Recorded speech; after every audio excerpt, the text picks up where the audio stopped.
O mga pre, tara mag-schematic diagram tayo at actual wiring sa pamagitan ng image. Gamit ang RCBO sa main, tapos voltage protector, RCBO na mga branches with one single pole MCB. Tara. Ito na yung image. Ngayon, ang schematic diagram nito ay ganito. Yan. Sa schematic diagram, alisin mo lang yung metro. Yan. Yung mga image dyan ng mga circuit breakers, alisin mo lang. Ang maiiwan dyan yung parang mga wires. Yan. Tapos yung ginuhit ko dyan. Yan. Tapos ito, magiging rectangular. Tapos may mga botones. Green wire. Grounding wire yan. May symbol na papuntang ground. Tapos ito, yan yung neutral bus bar. Rectangular siya, may botones din. Na kung saan nakakonek yung neutral wire. Yan. 2 pole siya, kaya ibig sabihin, magkakaroon ka ng hot bus bar, tapos neutral bus bar. Pero yung nakakonek sa isang pole, yung neutral, hindi siya magsisimbol na breaker. Kasi hindi nga siya breaker. Siya ay para sa neutral. Ito yung breaker, yung red. Yan, yung breaker. Kapartner niya ngayon to. Galing sa bus bar na blue. Yung blue na yan. Yung parang pasadya na wire na ginamit para magiging bus bar. Para mag-connect-connect lahat yung mga branches. Yan. Ground bus bar yung blue dyan. Or neutral bus bar. Neutral bus bar din to. Ito yung grounding bus bar. Yan. Sa schematic diagram, dyan mo putulin ito na part. Tapos alisin mo yung mga breaker. Actual image ng breaker. Ang maiiwan yung mga symbol. Tapos ito voltage protector. Kahit ganyan mo lang siya. Tapos voltage protector BP. Yan. Kung ano yung naiwan dyan, yan na yung schematic diagram. Ngayon i-actual wiring natin. Alam nyo ba kung bakit nagkaroon pa ng neutral bus bar? Kasi may single pole na branch dyan, na MCB yung ginamit. Ito RCBO. Yan.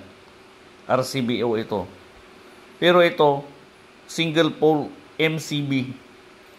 Kaya nagkaroon pa ng neutral bus bar para kung saan kukunik yung neutral wire na ipapartner sa hot wire. Ngayon, i-actual wiring natin sa image. Ito na yun. Dito muna tayo sa metro. Diyan sa metro, may makikita ka na L or N. Minsan N lang. Pero check mo lang yung continuity. Kunyari ito, chinik mo ito, yung continuity ng dalawang yan, pumalo yung tester. Ibig sabihin, sila yung magkasama. Yung pasok ng wire, tapos yung labas ng wire. Ganon din ito. Kasi yung iba, ito yung para sa line, tapos ito sa line. Tapos yung neutral, ito, tapos ito. Kaya, mas okay na i-check yung continuity pag kunwari wala ka nang mabasang mga letra na L or N. Matik naman na yung una, yan yung L. Kaya hanapin mo yung partner nito na botones dyan. Sa pamamagitan ng continuity. Gamit ang multitester. Yan. Line to neutral siya, kaya RCBO. Pwede ring MCB ito. Kaya lang, yung neutral mo dadaan ulit sa breaker.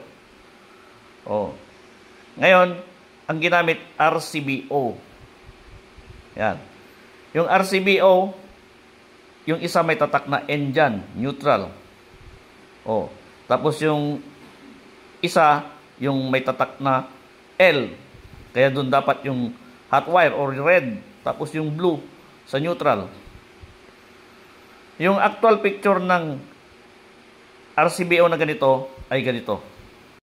Yan yung RCBO sa main. O, tingnan nyo yung symbol ng breaker tapos sa neutral. O, di ba? Magkaiba. Straight lang yung neutral. Pero yung breaker, yung may tatak na 1 tapos 2, nakasimbol siya sa breaker. O, kaya yung neutral, punta sa neutral ng voltage protector. Tapos yung hot, punta sa may tatak na L ng voltage protector. Yung nasa baba, grounding yan. Nakakonect sa ground bus bar. Ngayon, yung sa mga branches, ang actual photo niyan ay ganito. Kaya lang red siya, hindi siya blue. O, pero parehas lang. Ngayon, tignan nyo ulit yung symbol ng para sa breaker na may tatak na 1, 2. Tapos yung neutral, tignan nyo. Straight yung neutral, tapos yung breaker may kurba. Symbol ng breaker. O. Kaya natural, ang symbol ko para sa hot ay breaker talaga. Tapos yung sa neutral ay straight din. Yan, 2 poles siya, pero yung breaker, isa. Tapos may para sa neutral. Yan. RCBO para sa line to neutral yan. 2 poles siya, pero ang naka-connect sa symbol na breaker ay yung hot wire. Hindi pwedeng magbaliktad yan. O. Yan. Pare-parehas. Yan. Ayan, pagdating dito sa baba, yung red, nakakonect sa may symbol na L. Tapos yung neutral, dyan nakakonect sa may symbol na N or letrang N. Yan. Live, tapos neutral. Kaya line to neutral. Ngayon, kailangan niya ng grounding. Ibig sabihin, 3 yung wire sa bawat branch. Yan yun. Pare-parehas na sila na mga RCBO branch. Yan. Ngayon, pagdating sa MCB na to eh. MCB na yan. Yung neutral wire galing sa neutral bus bar. Pare-pares doon sa hot wire. Tapos may kasamang grounding rin. Ibig sabihin, 3 wire pa rin kahit single pole na MCB siya.